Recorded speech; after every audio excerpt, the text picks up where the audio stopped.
A primavera está a chegar e com ela novos ritmos de leitura. Leia artigos de opinião e receba acesso antecipado a todos os episódios de Podcast Plus. Acompanhe a atualidade ao minuto. Assine hoje o Observador com até 58% de desconto e habilite-se a ganhar uma tote bag e um voucher da Livraria Almedina. Tudo em observador.pt. O Chuck Norris entra Sim. e diz, ele diz que foi mordido por uma cobra, uma King Cobra. E a cobra morreu, certo? E depois de 3 dias de dor e agonia, a cobra morreu. Claro.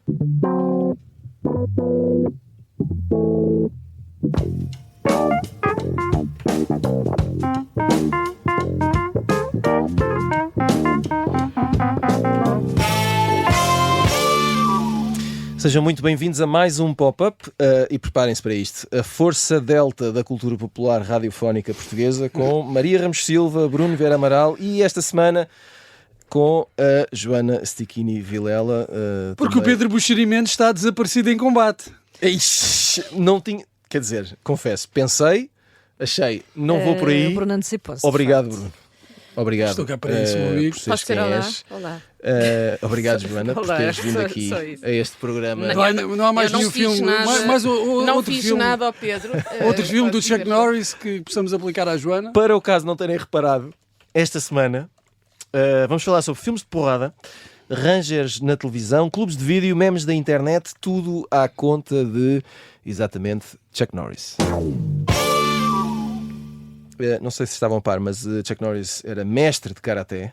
E de várias outras coisas. E de várias outras coisas, mas De culinária. Não, sei. várias artes marciais. talvez. Algumas, se calhar, inventadas por ele. Ele não é? fez Duas sim, delas sim, inventadas por ele. Pois é. Mas mesmo. também de várias outras. Sim, mas Que eu não não estava... inventou. Foi. Eu não tinha a certeza, mas calculei que tivesse inventado Fosse homem algo. para isso, não é? Fosse homem para Ora isso. bem. E para muito mais. Foi artista... Não só para criar as artes marciais, mas depois parti-las todas à pancada. Parti-las todas. Foi artista da metralhadora no cinema, foi estrela de TV nos anos 90 e foi fonte de intermináveis piadas de uma frase só. Chuck Norris morreu na semana passada aos 86 anos e nós, aqui juntos, a propósito desta estrela pop, temos muito que falar. Vamos começar pela Joana Stichini Vilela, Desculpa, porque é assim que se faz com os convidados. Claro, mas Tiago, atenção que essa notícia pode ser manifestamente exagerada. Essa da morte do Achas? Chuck Norris. Por acaso agora era um grande twist. Há uma das tais frases com isso, não é? Exato.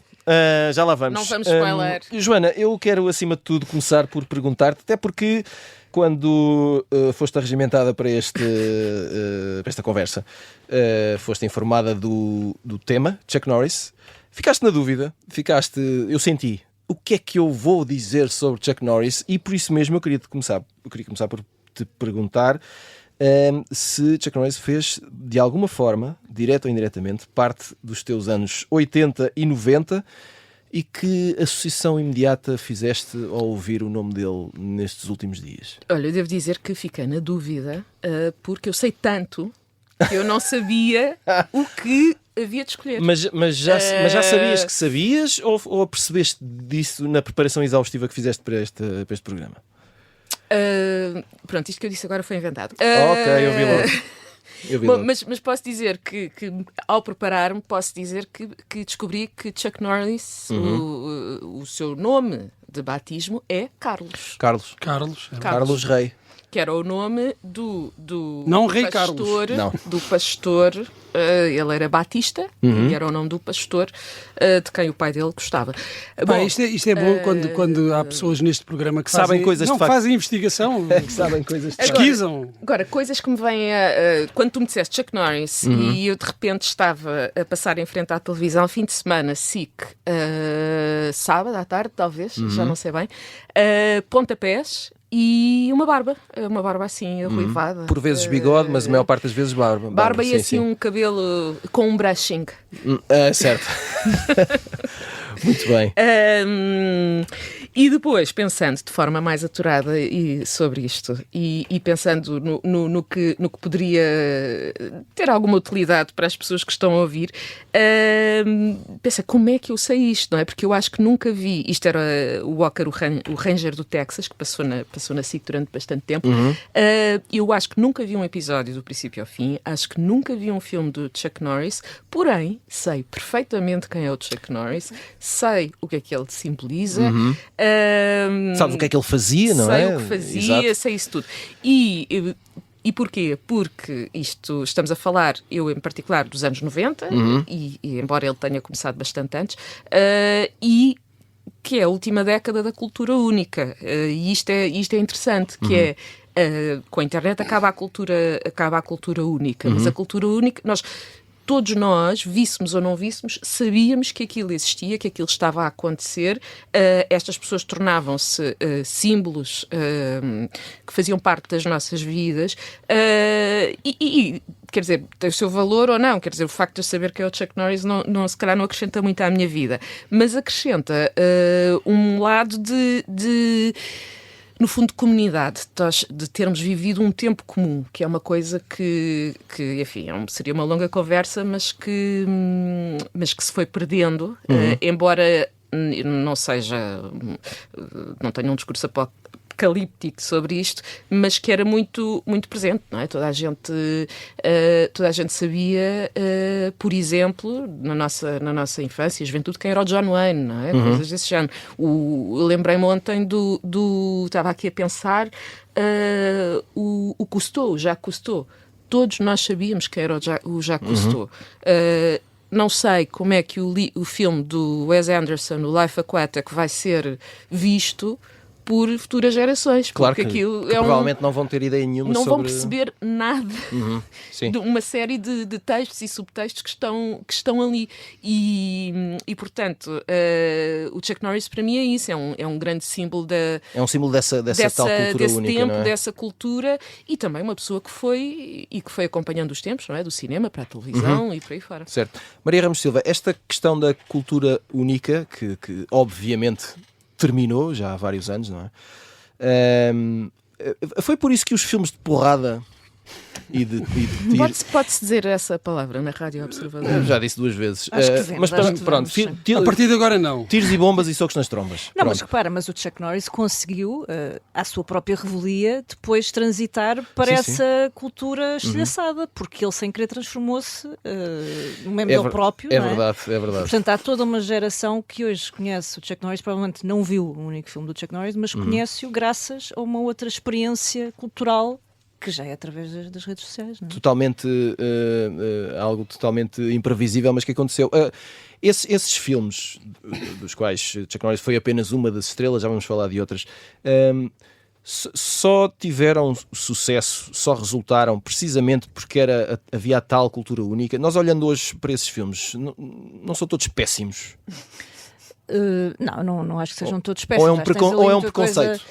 Acho porque tens ali muitas subcamadas. Repara, o Chuck Norris, para já, tem uma coisa que eu acho que hoje é muito virtuosa, se nós quisermos analisar em retrospectiva, que é, por um lado, muito cancelável, não é? Porque esta coisa do homem músculo, do homem que fala pouco, mas depois age mais, não é? Fora as coisas que ele depois disse na realidade e na vida pessoal. Não é? Mas já nem vamos entrar por aí, Exato. mas estritamente no ecrã, Sim. se quiseres... Aquela machidão toda. Aquela machidão toda, como tu dizes e bem essa expressão, hoje não seria propriamente muito recomendável, mas a verdade é que quando nós pensamos num cenário de presente e, enfim, de iminência futura de efeitos especiais ao nível da inteligência artificial, isso acaba por ser uma espécie de derradeira resistência, não só porque estamos a falar de desempenho físico, como muitas destas pessoas se gabavam de fazer coisas sem duplos, portanto aquilo era de facto ir ali à unidade mínima em termos de desempenho, não é? De E performance. Ele aliás, alejavam-se, alguns até morriam. Ele começou como duplo. Exatamente. Sim. Não, e mais do que isso, muitas destas pessoas, incluindo o Chuck Norris, não são atores, quer dizer, vêm de contextos que não são do cinema, Pá, eu lembro, por exemplo, o Stallone vem de uma família em que um é cabeleireira, a outra é taróloga.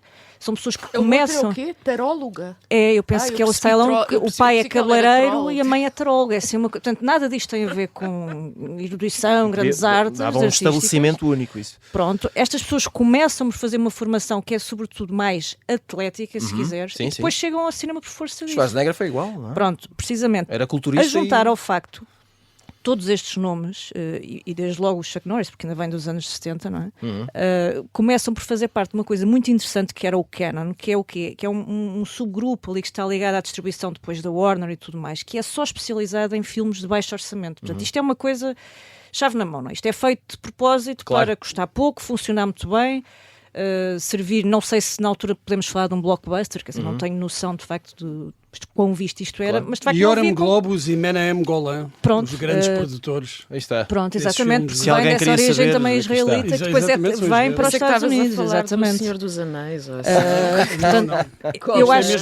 eu acho que tu tens coisas, por exemplo, mesmo na estreia, da estreia mais mediática do Chuck Norris, e isto voltando à ideia se há filmes bons, quer dizer, até hoje aquela cena da luta no Coliseu com o Bruce Lee é uma coisa icónica dos anos 70, quer dizer, não é possível tu engavetares aquele filme no caixote do lixo. Podes não gostar, especialmente, nem de um nem do outro, nem do tipo de filmes, mas houve ali filmes que conseguiram transcender, penso eu, esse separador. E há uma coisa até muito engraçada, eu ainda ontem, nem de propósito, passei por, aliás, alguma coisa passava por mim nos feeds e era um canal norte-americano que foi fazer um vox pop para a praia, com jovens miúdos americanos, estavam todos de biquíni, contentíssimos com o sol, e eles levavam perguntas sérias, perguntavam-se o que é que vocês acham deste momento atual, da guerra, e guerra, mas estamos em guerra, mas com o Iraque, não é? Pronto, aquilo era o pior vox pop da semana, da história, mas foi muito engraçado, porque no meio disto havia miúdos que diziam, não, a única coisa que eu sei é que morreu o Chuck Norris. Estás a perceber? Ou seja, e tu aí de facto ficas um bocadinho encostado porque ele consegue... Olha, encostado às cordas. Pronto. Pois é. Está. Desculpa, Bruno. Isto, talvez fique na história este programa. Bruno Vieira Amaral, porquê é que estes heróis destes filmes faziam tanto sucesso? E, além disso, se aparecessem hoje, ia acontecer a mesma coisa? Eu respondo já a essa segunda pergunta. Depois de responder à primeira. Não, respondendo à primeira, quer dizer, porque é que deixaram de fazer tanto sucesso? E isso também diz que se aparecessem hoje, que há alguns hoje, não fariam o mesmo sucesso. Não teriam. Quais é que são sucesso. os hoje? Então tens o Jason Statham, certo. o Van Diesel, aquele o The Rock, mesmo o The Rock. O The Rock, sim. Mas o The Rock, de repente, é um bom ator, não é? Ascendeu a esse... Não estou a dizer, não é uma opinião minha, mas ascendeu... Mas está a tentar fazer esse caminho diferente. Quer dizer, o Chuck Norris teve essa grande virtude de nunca ter tentado ser um bom ator. Eu acho que podemos dar esse crédito. Parabéns ao Chuck Norris por isso. Não sentir necessidade de fazer um filme em que aparece todo transfigurado. E nunca tal lhe foi exigido. E ainda bem. Nós agradecemos, estamos eternamente penhorados por isso. Porquê é que faziam tanto sucesso? O cinema, sobretudo o cinema de Hollywood, sempre foi cinema de ação. Tirando ali os grandes dramalhões. Os épicos. Mas mesmo a comédia dos anos 40 é de ação, e muita ação física. Mas os westerns, claro que há westerns mais contemplativos, mas lá está a ação, os filmes de gangsters. E o cinema da ação... Atenção, até grandes épicos como o Ben-Hur exatamente, tem a cena da ação é o principal, mais conhecida. Ainda no outro dia estava a rever precisamente o Ben-Hur, e aquela cena da corrida de quadrigas é verdadeiramente extraordinária, é cinema de ação puro, puro cinema. E longa, sem palavras, durante aí uns 10 minutos, é uma cena verdadeiramente extraordinária que arruma muitos filmes de ensaio de autor só com aquela cena, e foi produzido na indústria. Bem, havia sempre, claro, esta ligação à Associação de Cinema de Ação, mas mais especificamente estes heróis de ação, eu acho que, ou pelo menos este herói moderno de ação começa a surgir ali no final dos anos 60 e início dos anos 70, quando Hollywood também está numa grande transformação e começam a aparecer outros tipos de atores e também outros tipos de personagens, os anti-heróis, os heróis cheios de falhas, cheios de traumas, uma nova geração, se calhar encabeçada pelo Jack Nicholson, mas também com o Al Pacino, Robert De Niro, que são atores que vêm impor um novo modelo de herói e de anti-herói. E começas a ter logo uma reação, desde logo com o Eric Callahan, com o Dirty Harry, que será, quanto a mim, a primeira encarnação desse novo herói. Poucas palavras. Fala um bocadinho mais do que do que os outros que vieram a seguir. Sim. E do que ele próprio, por exemplo, nos westerns do Sergio Leone, o Clint Eastwood, ali fala um bocadinho mais, justifica mais as suas coisas, tem mais ideias. Mas sobretudo eficácia, não é? Mas há ali, nós nunca sabemos ao certo se o cinema é um sintoma de correntes da sociedade ou uma causa. Ou é a causa dessas questões, ou se é o cinema a ser o motor, a locomotiva dessas questões. A verdade é que nós temos ali nos anos 70 o aparecimento de uma figura que é um pouco ambígua, que eu diria que está representada no Clint Eastwood, do Eric Callahan, e também nas personagens do Charles Bronson, do justiceiro, do vigilante que faz justiça pelas próprias mãos. E que, se calhar, responde a um mal da sociedade daquela época, que é uma grande desconfiança em relação às instituições, em relação ao governo, em relação à autoridade, e uma resposta também, uma proposta de reação, dizer isto nós temos de voltar aqui quase ao individualismo primordial da América, em que é cada homem por si, e o indivíduo é que tem que resolver os problemas, porque o Estado de Direito não resolve esses problemas. Porquê?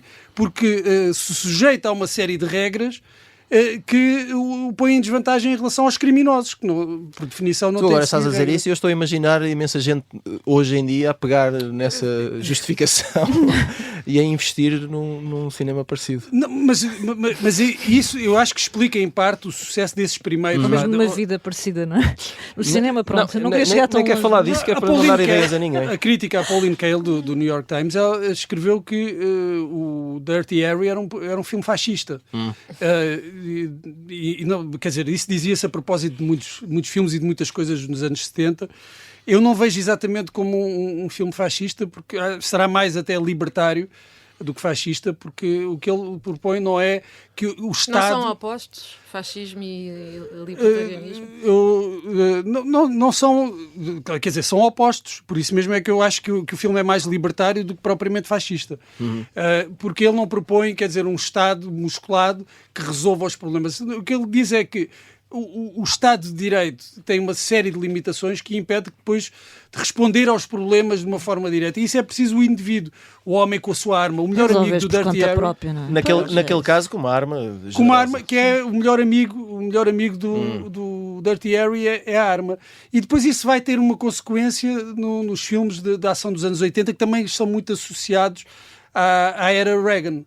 Exato. Esses heróis de ação, ainda que eu depois faça alguma distinção, porque, por exemplo, o primeiro Rambo, A Fúria do Herói... mas espera aí, não fales já deles, que nós já vamos falar deles. Calma. Pronto, mas porquê é que fazem sucesso? Eu acho que, por um lado, respondem também a algumas inquietações. Isto também já queria falar sobre o primeiro Rambo. O entusiasmo. Algumas inquietações. São as fitas na cabeça. Claro. Eu vou encostar-me aqui na cadeira e ouvir. Respondem a essas inquietações da sociedade, não é? No fundo, está aqui um tipo que resolve os problemas, faz justiça pelas próprias mãos, o Charles Bronson, ou pela sua força consegue resolver todos os problemas. Mas eu creio que depois há também um lado que não é tão intelectualizado, que é simplesmente gostarmos de ver filmes de porrada. Dá espetáculo, não é? Dá espetáculo. Muito bem. Giro. Chegámos aqui ao final da primeira parte do Pop-Up. Voltamos depois de um curto intervalo. Até já.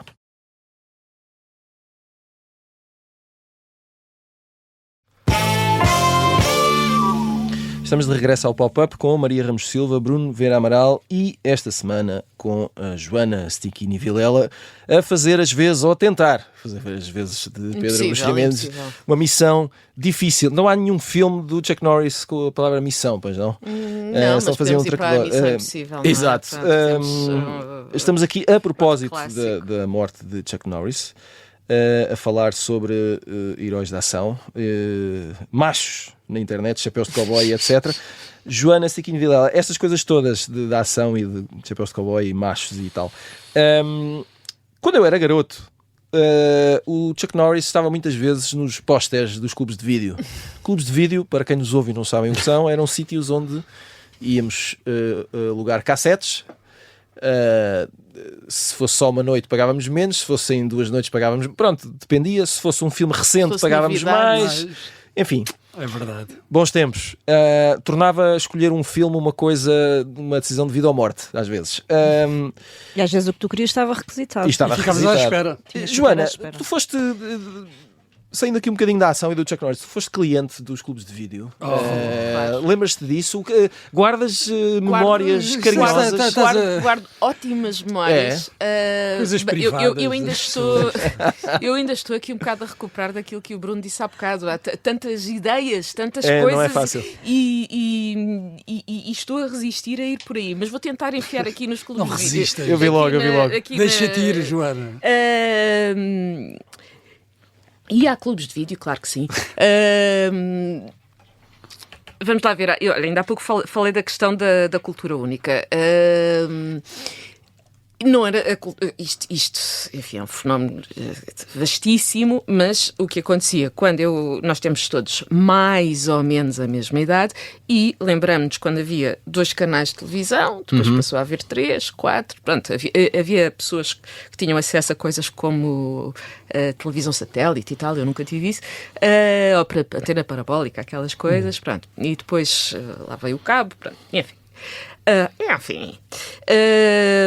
Mas o clube de vídeo permitia-nos ver coisas que nós ambicionávamos muito, muito ver. Eu lembro-me de ser muito pequenina e estar em frente à televisão.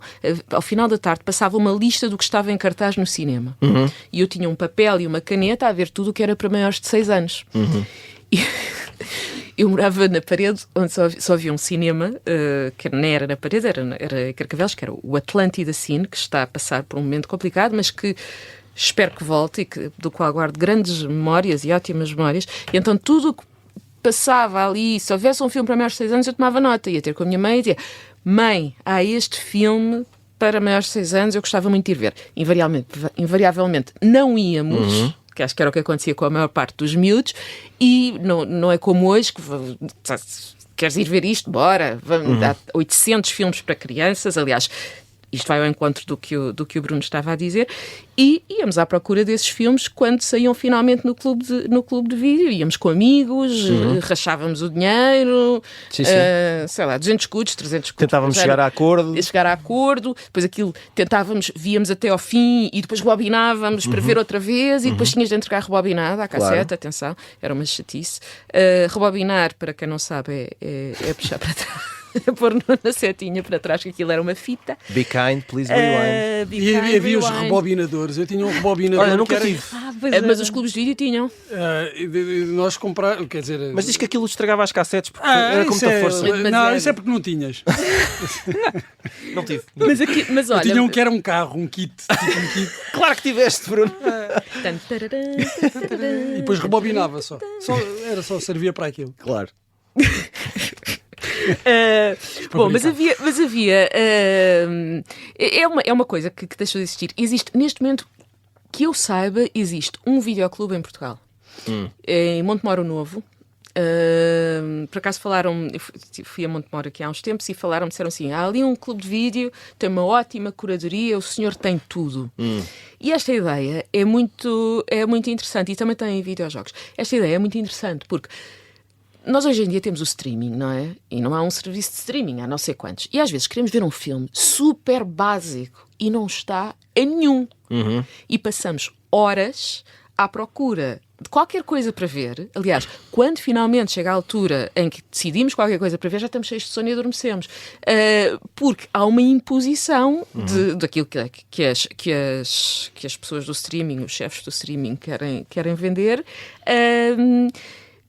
que é comercial, não é uma curadoria. Tu, quando ias ao clube de vídeo, havia coisas que tu querias ver, tu sabias que querias ver, havia outras que... Mas uma escolha ativa, no fundo, não é? Uma escolha, havia sugestões, aliás, há aquela personagem agora em Stranger Things, duas das personagens trabalham num clube de vídeo, uma delas é apaixonada por cinema e ela dá os melhores conselhos de que filmes é que tu gostas. Sim, então, sim. olha, tu vais adorar isto. E é uma coisa que... É o velho algoritmo, não é? Isso é o velho algoritmo, no É o fundo. algoritmo. As É uma contares coisa com as humana. sugestões. Exatamente. E depois há um documentário muito curtinho que está disponível no Vimeo que se chama The Last Video Store, que é sobre o último videoclube se não me engano, em Bristol. E eles têm, é mesmo muito curtinho, vale a pena ver, são, sei lá, 7 minutos ou 8 minutos. E aquilo é um local em que eles dizem, nós subsistimos e sobrevivemos porque nós temos desde as coisas mais estranhas às melhores coisas. Ou seja, está ali tudo.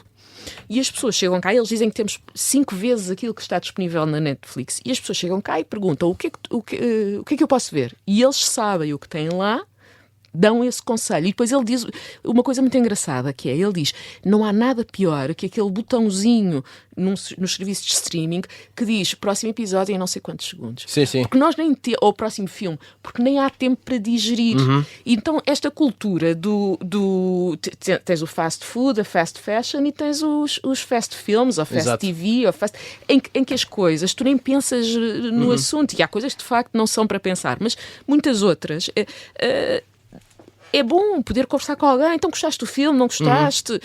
Ter ali um tempo até connosco. Esta ideia de que mais quantidade não é melhor. Sim, deixa-me Pronto. pegar nessa tua ideia que me pareceu interessante, que é de ficar a digerir. E era uma coisa que se fazia, né? Nós víamos os filmes e víamos não sei quantas vezes o mesmo. sim, Até porque gravávamos a televisão. víamos várias vezes, Que é uma partilhávamos. coisa que eu hoje raramente faço. Não sei se vocês sentem o mesmo. Repetes menos, porque de facto Sim. pensas, há tanta oferta. Claro, vais, claro. Não é? Vais rever Eu quando estás a tenho perder. revisto coisas Mais antigas, sim. Mas até não sei se não é por causa disso. Há bocado falávamos do sucesso de algumas destas figuras. E há algumas destes atores, não é? Sempre homens, se não estou enganado. Não, Não? Ora, Não. pronto, era isso que eu queria ouvir. claro. Então, Desde logo a Sigourney Weaver no Alien. no Alien. Que... mas muito raro, não é? Mas Claro, é claro, óbvio. aquele exemplo que existe para as pessoas dizerem Até há uma, não é? Até há lá uma. Mas muito Por isso é- raro. por isso é que muito é raro. por isso é que é marcante o papel Eu acho da que só Sigourney Weaver. mudas isso um pouco depois com o Tomb Raider, não é? Nos anos 90. Sim, já nos ali, anos 90. Sim. À conta dos jogos de vídeo. Eu li Sim, um artigo mas, sobre isso e dizia que depressa Hollywood voltou a confundir género com sexo. Sexo. Ou seja, quando aparece aquele filme com a Pamela Anderson, o Barbed Wire, Barbed Wire. pronto, eles disseram, ok, aqui está, em vez de termos heroínas de ação, temos heroínas quase de sexo. Sexuais. Ou muito sexualizadas. Ao contrário do que acontece com a Sigourney Weaver no Alien. Mas nestes homens tu não tinhas isso, não é? Eles só estavam ali. Essa era uma boa questão. para Era combater. muita testosterona. Era. Ou era só testosterona? tudo canalizado ali, Só sim. pancadaria. Sim. Houve uma vez na minha vida que eu saí de uma sala de cinema porque estava extremamente aborrecida. E foi quando fui ver um filme que se chama Blade. É uma série... Com o Wesley Snipes. Sim. Eu estava tão aborrecida. Estava com um grupo de pessoas, de amigos, todos homens. Queres ir ver este filme? E eu, o que é isso? Eu achei... Na minha cabeça, eles disseram Blade e eu ouvi Shaft. Que era sim. Portanto, anos 70. Sim. Canção do Sim, depois Isaac tem Hayes com o e Samuel etc. Exatamente. Eu disse, sim, vamos. E começo...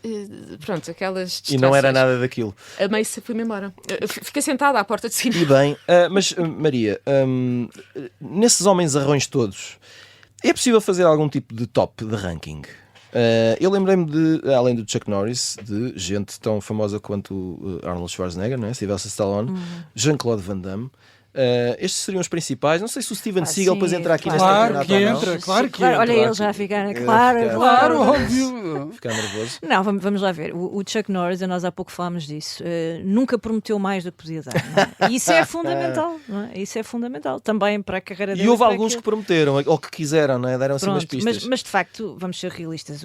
Eu do pouco que fiz lá está, googlei aqui para ver em termos de popularidade e aquilo parece ser mais consensual é que o Schwarzenegger está noutro e o Stallone também estará, não é? Pronto, precisamente. E, portanto, eu reconheço que o papel do Chuck Norris é mais modesto. Aliás, é muito engraçado, porque se nós formos ver aquelas fotos de início de carreira dele, depois também as imagens familiares, ele passa perfeitamente por um Betinho ali da linha, de cabelo loiro, com os filhos louros, a mulher loira, tudo tipo aquilo. Normal, sim, o tipo normal, com uma vida profundamente normal. E depois, pegando naquilo que o Bruno também dizia e divergindo do Dirty Harry, de facto, ele é normalmente a figura que está ao lado da lei do ponto de vista mais institucional, não é? Portanto, mesmo o Walker, não é? Ele não, lá está, não é o lobo solitário, ele trabalha por uma corporação, portanto, ele é o rosto da corporação. E, portanto, nós há pouco não queríamos dar ideias, mas de facto, pensando em pluralidade de casos, eu não sei como é que o Presidente dos Estados Unidos não se lembrou de uma vasta campanha ao estilo de Chuck Norris em cada esquina, porque de facto ele é... Chuck Norris que foi apoiante de Donald Trump. Ele era um republicano assumido, sim. E de várias outras casos. Aqui especificamente. Mas de facto ele é um underdog, não é? Ou seja, é muito engraçado, porque se tu vires os posters, aquilo parece a marca branca de tudo, não é? Parece quando tu tens 4 t-shirts iguais. Ele parecia-me um pouco baixote. Ele era muito baixo, sim. É? Ou seja, ele depois não tem essa figura do Schwarzenegger, não é? Que, enfim, também foi Mr. Universe, não é? Não era, ou seja, não era baixote, ele tinha 1,78 m de acordo com o Google. Mas, para herói da ação, ou comparado com outros, era um baixote. Sim, e repara, nem é aquela figura Mas o Van Damme também não é muito alto. Sim, e lá está, não são homens como tu hoje estás a pensar se cá num Vin Diesel e não sei o quê. Já Van Damme é mais baixo, 1,77 m. Eu acho que vem com uma aura mais sex appeal, se quiseres. Estas figuras não tinham, não é? Estas figuras o Van Damme, a certa altura, sim. Sim, o Van Damme acho que era mais... Mas o glamour, de facto, não era essencial, não é? Isto era o que era. Eficácia. Isto era eficácia. Falar em eficácia, Bruno Vieira Amaral, há aqui uma questão muito interessante.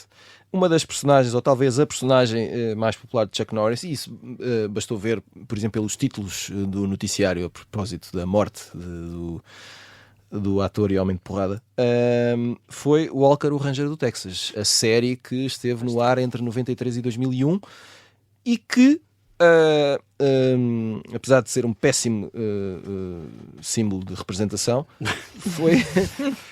quando acabou, e tu assinalaste isso antes do início deste programa, e bem, incorporou ali, foi um símbolo do fim de uma certa televisão. Marca ali aquele período em que começa a chamada nova idade de ouro da televisão, com os Sopranos, do Wire. É nessa altura que estão os Sete Palmos. Os Sopranos tinha começado em 99. Em 99, e de facto talvez seja o último grande sucesso da televisão linear. Universal. Ou como diria o Pedro Buxeri Mendes, broadcast. Isso, broadcast. Mas achas que é comparável? Desculpa interromper-te, mas achas que é comparável? Por exemplo, os Sopranos passava em cabo, ou seja, mesmo nos Estados Unidos, não era em canal aberto. Sim, mas é isso que eu estou a dizer. Marca o fim desse período, enquanto tu tinhas antes os grandes sucessos televisivos. Eram, por exemplo, Baywatch, sim, vinham dessas fontes. Vinham dessas fontes. A partir daí, quer dizer, deixa de ser tanto assim os grandes sucessos ou as séries com maior popularidade. Foi a partir dessa altura. Deixam de ser. E até neste modelo dos episódios que contam uma história e acaba a história, ou seja, não há uma continuidade, não há um arco narrativo ao longo de uma temporada. Cada episódio é um episódio e eu acho que acaba, de certa forma, marca esse final. Mas essa transformação, essa reinvenção do Chuck Norris como herói televisivo também é interessante. Eu acho que ele conseguiu criar esta persona para esta série televisiva e conseguiu reinventar-se também acompanhando um pouco aquilo que foi o declínio desse modelo do herói da ação dos anos 80 e início dos anos 90. Sim, já não havia... No início dos anos 90 já era... Porque o que é que acontece? Tu tens o Schwarzenegger e o Stallone que conseguem ser estrelas transversais, mas depois os outros ficaram muito em nicho, mesmo aqueles que tiveram alguns sucessos, como o Van Damme, mesmo o Steven Seagal. O Chuck Norris ficaram sempre ali num nicho. muito associado a essa... Lá está, aos clubes de vídeo. Aos videoclubes. E ele, se calhar percebendo isso, foi procurar, ou se calhar porque teve uma proposta para fazer a série, foi procurar para outras paragens. Ainda em relação aos heróis da ação dos anos 80 à atmosfera dos filmes, e era por isso que eu queria falar do primeiro Rambo, eu acho que o primeiro Rambo é um filme de transição. Sim, é diferente. É diferente, é muito bom para mim, é um dos grandes filmes dos anos 80. Até porque não é um filme de porrada. Pois não. E depois tem essa coisa de, por um lado... Já o segundo... É um filme que desconfia das instituições, ou seja, ele é vítima. Houve vários filmes no final dos anos 70 e depois nos anos 80 sobre os traumas da guerra do Vietnã, dos antigos combatentes que regressavam, dos veteranos que regressavam cheios de traumas. O Rambo insere-se nessa linhagem de filmes, mas ao mesmo tempo... dá-lhe a volta, reforçando a ideia do heroísmo, do individualismo, daquele tipo, contra as instituições. Portanto, ele está contra a autoridade, a polícia é que está contra ele. Sim. E no fundo é aqui uma inversão de alguma tendência do cinema dos anos 70, em que vinham todos traumatizados, havia ali uma culpabilização americana, e aqui o que vemos é aquele homem é de facto um herói. Só que é um herói que volta para uma sociedade onde não tem lugar. E aí ele mostra que o lugar dele é na selva, no mato. Ele diz isso. Que é para onde ele volta no segundo filme. E aí o Chuck Norris lança a escada antes. A questão é essa. Mas os personagens do Chuck Norris não serão... Não, mais contexto, porque tens o Missing in Action, que é antes, não é? Sim, é antes, e lá está, é o heroísmo puro, não é? Os americanos são os heróis. Sim. Mas zero densidade, não é? Zero... Que é o Rambo 2 e o Rambo 3 é isso. Ou seja, os dois são isso, mas o primeiro não é Não é totalmente assim. diferente. E acho que há muitos filmes que são dessa era da ação, em que as personagens são de facto um pouco mais ambíguos do que às vezes nós queremos reconhecer e com mais falhas, porque há muito aquela ideia que era o herói americano da era Reagan, o indivíduo contra tudo e contra todos, e que é a lei do mais forte. Eu acho que há muita ambiguidade. Se calhar há menos ambiguidade, por exemplo, num filme como o Top Gun, que é muito mais, nesse sentido, é muito mais... patriótico, no sentido mais básico do que propriamente alguns destes filmes de ação. Antes de irmos embora, queria só perguntar aqui uma coisa à Joana. Nós falámos antes do programa, Joana, sobre... eu tinha-te falado, não é? De Chuck Norris como símbolo da internet e dos memes. Eu não sei se sabem, Chuck Norris não dormia, ele esperava. Ele não usava relógio, decidia que horas eram. E no calendário de Chuck Norris não havia o dia 1 de Abril porque a Chuck Norris ninguém enganava. Estas frases estão todas na página Chuck Norris Facts, que surgiu de forma totalmente improvisada, como uma graça, e que se transformou num meme gigante e inacabável. Eu não percebi bem se tu estavas a par disto antes de nós falarmos, se acabaste por descobrir e eu não estava a par, achei absolutamente extraordinário, até porque esses factos estão em livros. Há um pois já há livros, não é? Na verdade, é um pouco ao contrário. Há um humorista que começou a criar esses factos. Ele é considerado o pai dos factos sobre Chuck Norris. Ele chama-se Ian Spector e escreveu vários livros sobre isto. E o Chuck Norris teve uma atitude porreira. E há eventos em que se falava, por exemplo, um dos livros, traduzindo uma tradução livre, A Verdade sobre Chuck Norris, 400 factos sobre o maior humano do mundo. Cá está. Editado em 2007. E isto expandiu-se de tal maneira, porque, quer dizer, vamos só para pessoas que eventualmente não saibam o que é um meme, não é? Um meme é uma imagem com uma foto e com uma frase que aparece na internet. Aqueles que se mexem são GIFs. Exato. Certo? Pronto. Eu só digo isto porque são explicações que eu às vezes agradeço quando estou a ouvir. E que depois tu usas em várias situações da tua vida ou do dia-a-dia. E que passas a usar para exprimir uma emoção ou um comentário. Exato, nos chats, naquelas coisas. E isto foi de tal maneira que eu não sei como é que este filme se chama em português. Os Expendables, qual é a tradução disso? Os mercenários. Eram os mercenários. Mas pronto, péssimo. No número 2, no segundo, o Stallone... Stallone. O Chuck Norris entra Sim. E diz, ele diz que foi mordido por uma cobra, uma King Cobra. E a cobra morreu, certo? E depois de 3 dias de dor e agonia, a cobra morreu. Claro. E isto é muito engraçado. Só assim eu estava a pensar, quer dizer, como é que isto é possível, não é? Porque isto é a cultura. Lá está, é a internet em movimento, são as coisas a espalharem-se. Os miúdos hoje passam imensas coisas, estão sempre a falar depois há o brain rot e o que é que tu vês, e todos estes fenómenos. Agora, como é que isto acontece com o Chuck Norris, não é?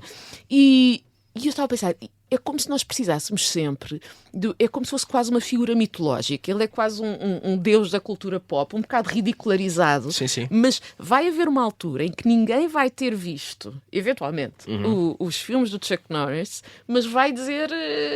Vai-se lembrar dos coisas, vai-se lembrar destas mas ideias. Mas é isso que eu acho mais extraordinário na é quase figura... um folclore global, uma coisa que chegou a todo o lado. E deixa-me só acrescentar isto muito rapidamente, que é estas frases inventadas sobre o Chuck Norris em várias culturas depois foram adaptadas a jogadores de futebol, a atores, pessoas consideradas maiores que a vida, de uma forma o Walker era visto humorística. em 100 países. Sim, era foi vendido para muitos loucura. países. E depois, mas sei lá, o ator não sei quantos na Índia, de Bollywood, o não sei quantos. Há uma dessas frases que é... não precisa de GPS, que ele é que decide onde está.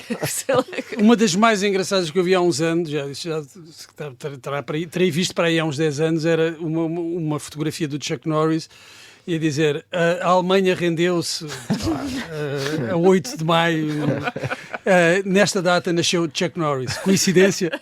Na verdade, eu depois fui confirmar e ele não tinha nascido na data em que a Alemanha se rendeu, mas não deixava de ser. Mas acreditei, Claro que Mas o que eu acho mais extraordinário na figura do Chuck Norris é isso de ser é obviamente uma figura pop, porque ele representa uma série de momentos ou de correntes ou de modas da cultura pop, seja... Olha, até na roupa. Até na roupa. Analisar, não é? Uma pessoa começa a fazer carreira em tronco nu, como muitos deles, é verdade, era um guarda-roupa baratíssimo. Com o Bruce Lee a arrancar pelos. Ele começou, ainda não era só Sapiens. Pois, exatamente. Ele tem um filme nos anos 60 que é uma coisa assim. O Way of the Dragon é de 72 ou 73, ou, pronto, agora não me lembro, não é? Acho que 2, sim. E depois tem aquele look icónico tudo em ganga, não é? Que é denim sobre denim. É verdade. Pá, que também é uma coisa que voltou a estar super na moda nos últimos anos. Depois com... Antes de Britney Spears e Justin Timberlake, precisamente. Chuck Norris. E depois como Ranger já está naquela fase mais de normalização, não é? Já é assim, já está ali uma calma. Mas que era muito contemporâneo, porque... Sim, mas depois o chapéu, não é? Mas é sempre o Chuck Norris, não é? O Sérgio Leone dizia do Clint Eastwood que ele tinha duas expressões: com chapéu e sem chapéu. O Chuck Norris nem isso. Acho que ele tinha mesmo uma, quer com chapéu, quer sem também chapéu. dava um facto de Chuck Norris, não é? Muito bem, chegámos aqui ao fim de mais um pop-up. Já sabem, sigam-nos nas plataformas de podcast e escrevam-nos para popup@observador.pt. Nós voltamos na segunda-feira com as sugestões da semana. Até lá.